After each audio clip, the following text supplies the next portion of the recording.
Hello student. तो आज हम लोग पढ़ेंगे क्लास 12th के फिजिक्स में पहला चैप्टर वैद्युत आवेश एवं वैद्युत क्षेत्र। ठीक, तो अब देखिए जरा, जो हम चैप्टर पढ़ने जा रहे हैं वैद्युत आवेश एवं वैद्युत क्षेत्र, वैद्युत आवेश एवं वैद्युत क्षेत्र।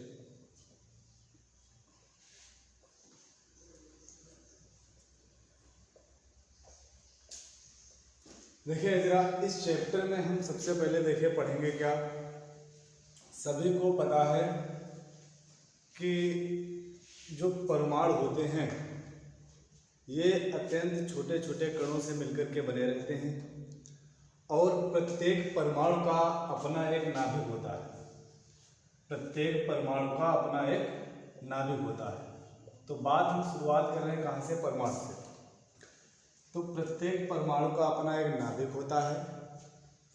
नाभिक के अंदर उस परमाणु के जो कण, जिन्हें हम लोग कह लेते हैं क्या, न्यूट्रॉन और प्रोटॉन, तो ये जो होते हैं परमाणु के अंदर उपस्थित, परमाणु में जो नाभिक होता है नाभिक के अंदर उपस्थित रहते हैं। न्यूट्रॉन और प्रोटॉन नाभिक के अंदर उपस्थित रहते हैं।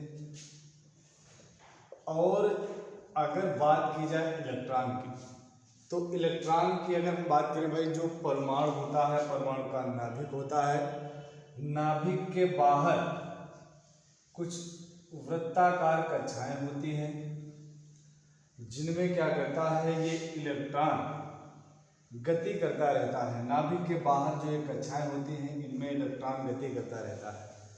अब ये जो इन इलेक्ट्रॉनों की संख्या होती है ये अलग अलग कक्षाओं में अलग अलग होती है। जैसे अगर बात की जाए कि जो नाभिक के पास वाली जो कक्षा होती है जिसे हम प्रथम कक्षा कहते हैं, उसमें 2 इलेक्ट्रॉन होते हैं, ये गति करते रहते हैं। अगले कक्षा में पहुंचेंगे तो 8 इलेक्ट्रॉन होते हैं। ये इसी प्रकार अपनी अपनी कक्षाओं में गति करते रहते हैं और इनकी संख्या निश्चित होती है।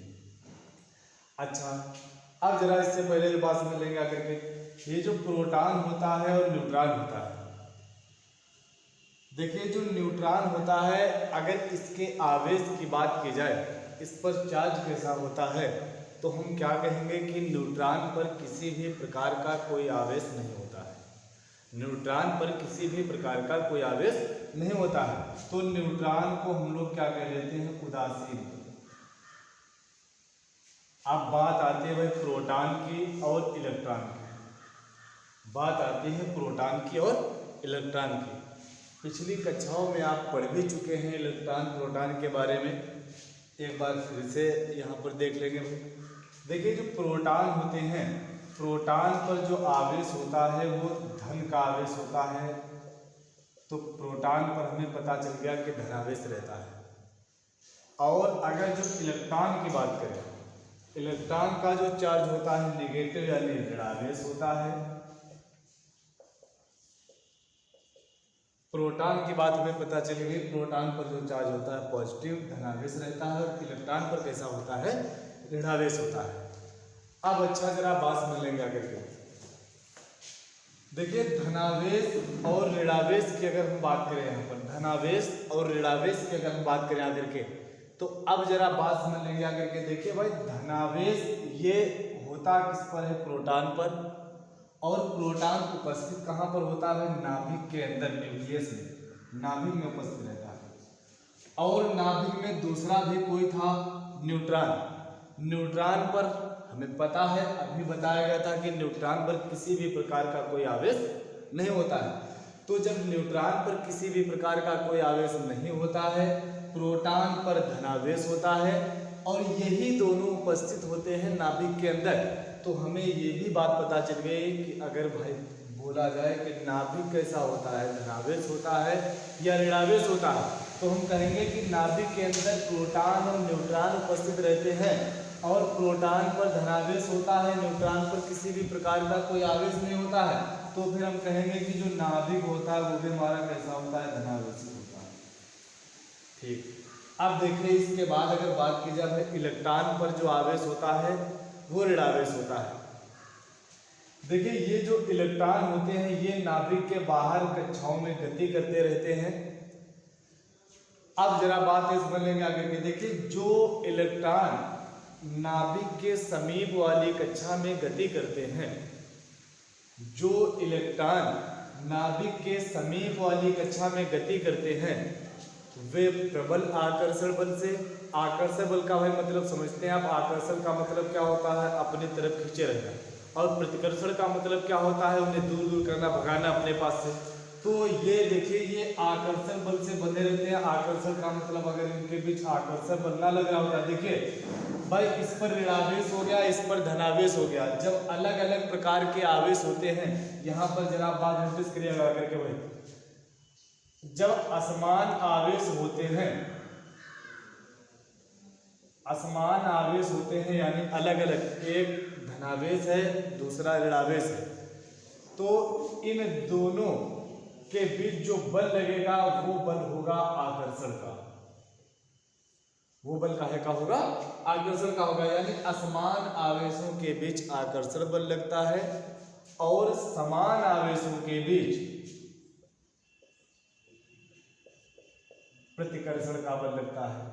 प्रतिकर्षण का मतलब हो गया दूर दूर भगाना और आकर्षण का मतलब हो गया क्या, अपने पास खींचे रहना।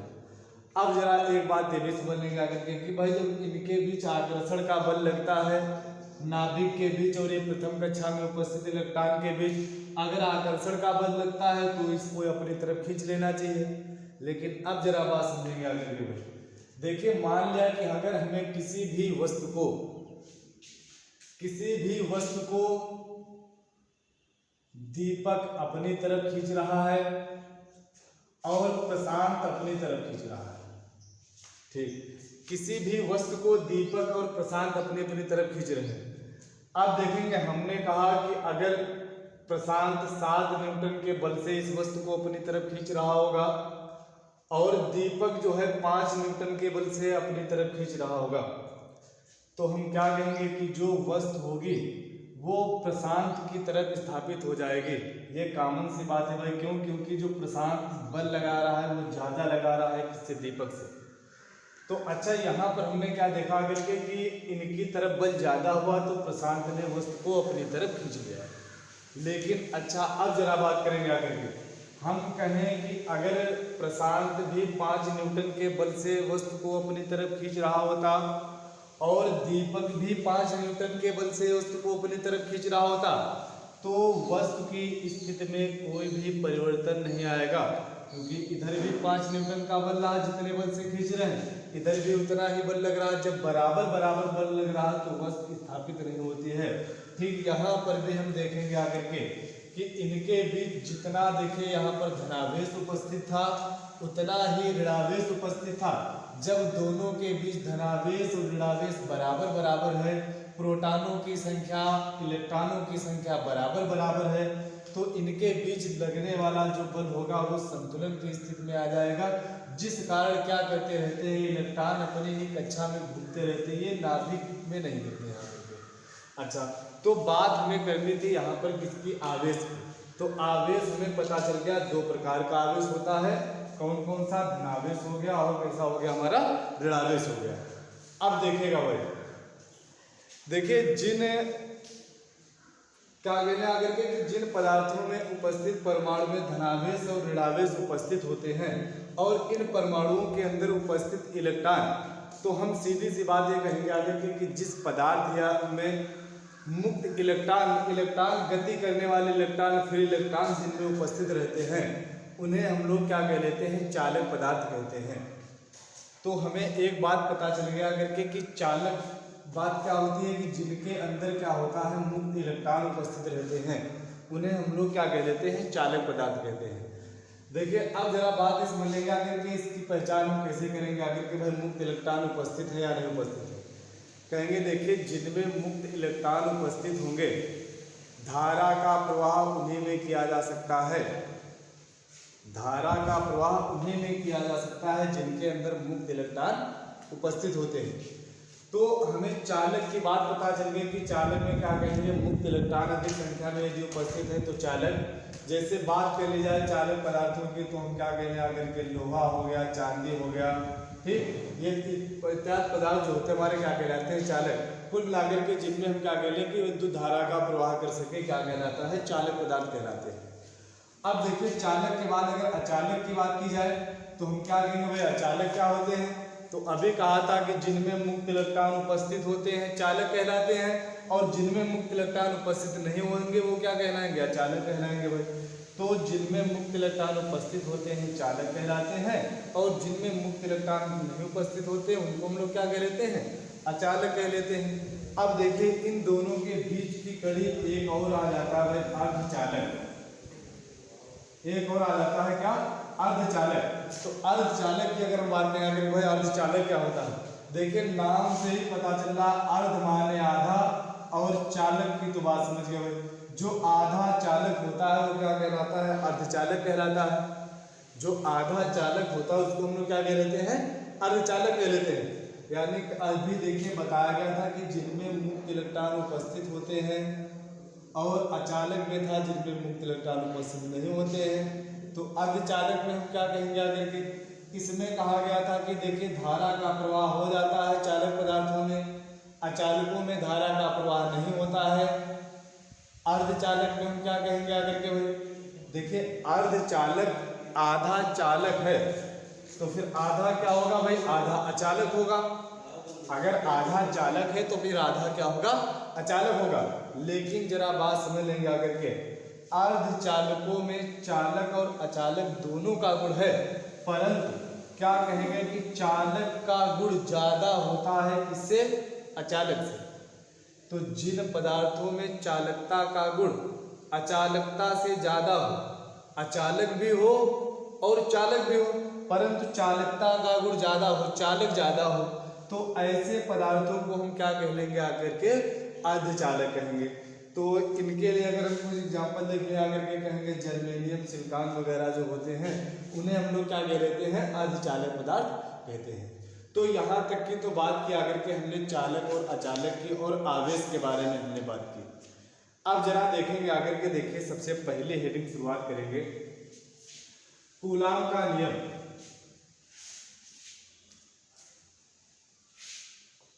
तो अच्छा भाई देखिए कूलाम के नियम के बारे में जरा समझ लेंगे आकर के।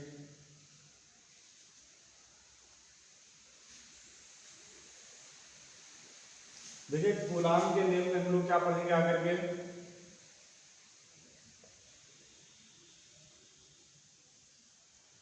देखिए फ्रांस के एक वैज्ञानिक थे भाई कूलाम।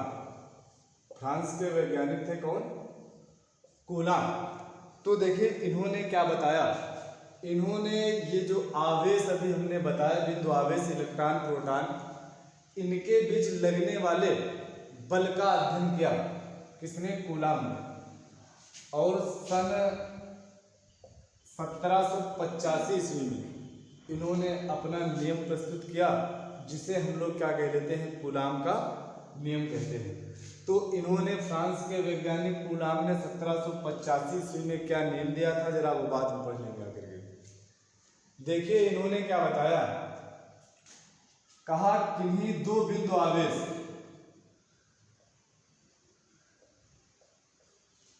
हमने कहा कि एक देखिए ये हो गया बिंदु आवेश और एक ये हो गया।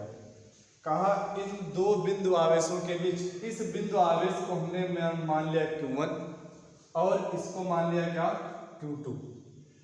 देखिए ये जब दोनों रखे होंगे तो इन दोनों के बीच बल कोई ना कोई बल काम करेगा, या तो वो बल आकर्षण का होगा और या फिर वो बल काहे का होगा, प्रतिकर्षण का होगा।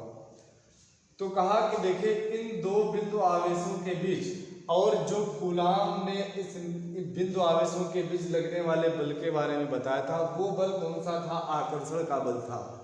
वो बल कौन सा था, आकर्षण का बल था।